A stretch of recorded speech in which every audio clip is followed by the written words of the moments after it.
I step into my mother's small sunlit kitchen, inhaling the faint scent of cinnamon and old wood. The window above the sink frames a narrow strip of garden where lavender struggles to bloom, stubborn like my mother herself. The faded floral wallpaper curls at the edges, a constant reminder that time doesn't fix everything. "Riley, thank you for coming," Mom says, her voice soft but lined with worry. She tucks a loose strand of gray hair behind her ear.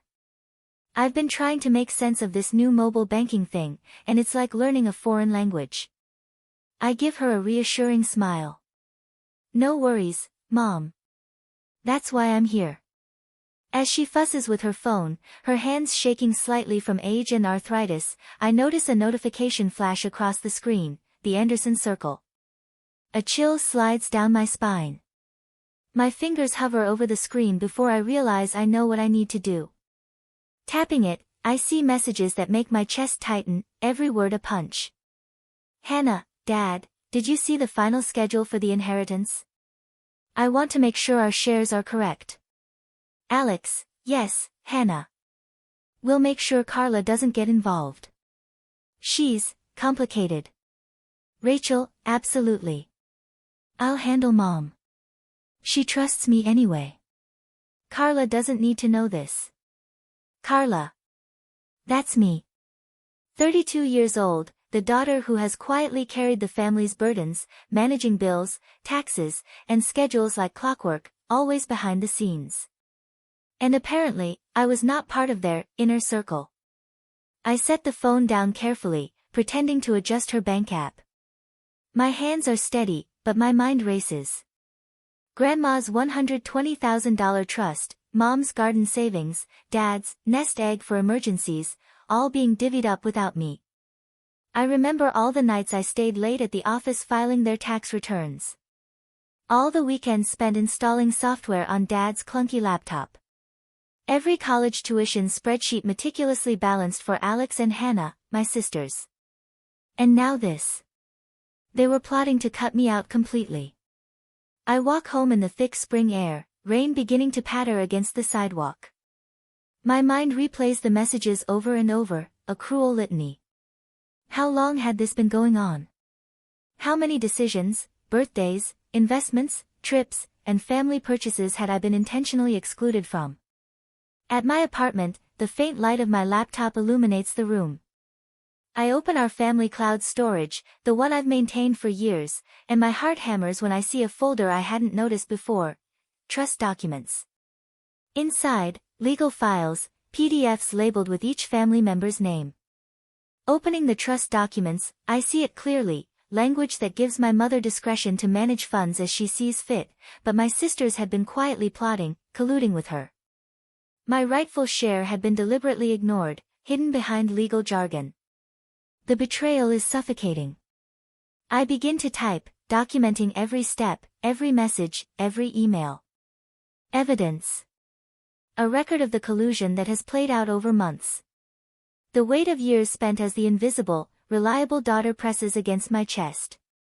But beneath it, a flicker of clarity forms. I am not powerless here. I've been preparing my whole life for this, not in the way they expected, but in a way they can't touch.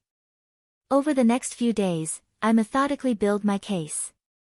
Calls to a probate lawyer, organizing screenshots, drafting formal requests. I maintain a calm exterior around my mother, ensuring she sees nothing amiss. I smile, explain the banking app, keep my voice neutral. Inside, a storm gathers. The family dinner arrives, an event that once felt mundane, now a stage for confrontation. Mom fusses with the silverware. Dad pours wine, the old routines making the evening feel normal. My sisters chatter about trivialities, soccer tournaments, gallery openings, weekend plans, everything and nothing. I sit in my usual chair, pretending to sip my drink, letting the tension rise slowly, like water heating to a boil. Then, calmly, I speak. "I know about the group chat," I say. Every eye turns to me. Silence. A sharp intake of breath from Mom. Dad's jaw tightens. Hannah freezes mid-sentence. Alex blinks, caught off guard. This isn't about money, I continue. It's about inclusion, trust, and respect. Decisions have been made without me. Funds have been allocated, plans have been drafted, and I've been intentionally excluded. The room is frozen. Every practiced lie, every manipulation, every tiny betrayal reflected in their faces. They underestimated me, thinking my quiet obedience meant ignorance. Later that night, I finalize my legal actions. I send a formal email to the attorney, detailing every piece of evidence, every collusion, and every breach of fiduciary duty. I include the screenshots of the chat, the trust documents, the correspondence, meticulously organized. The tone is calm, professional, terrifyingly precise. Within 48 hours, the first ripple of consequences arrives. My mother calls, voice trembling. Carla, I just wanted to explain. I interrupt gently but firmly. Mom, this isn't about explanation anymore. It's about accountability. I've given everyone the chance to act fairly. They didn't. I will handle this through the proper channels. Please, no further discussion.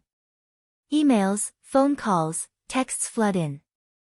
My sisters try to manipulate, gaslight, charm. Nothing works. I do not respond. My lawyer informs me the trustees are now negotiating, their confidence shaken. The evidence is damning. Their own planning, their own secrecy, has sealed their fate. Days later, the settlement arrives. Not just my fair share of Grandma's trust, but damages for defamation and intentional exclusion. The sum is more than I expected, enough to start a new chapter.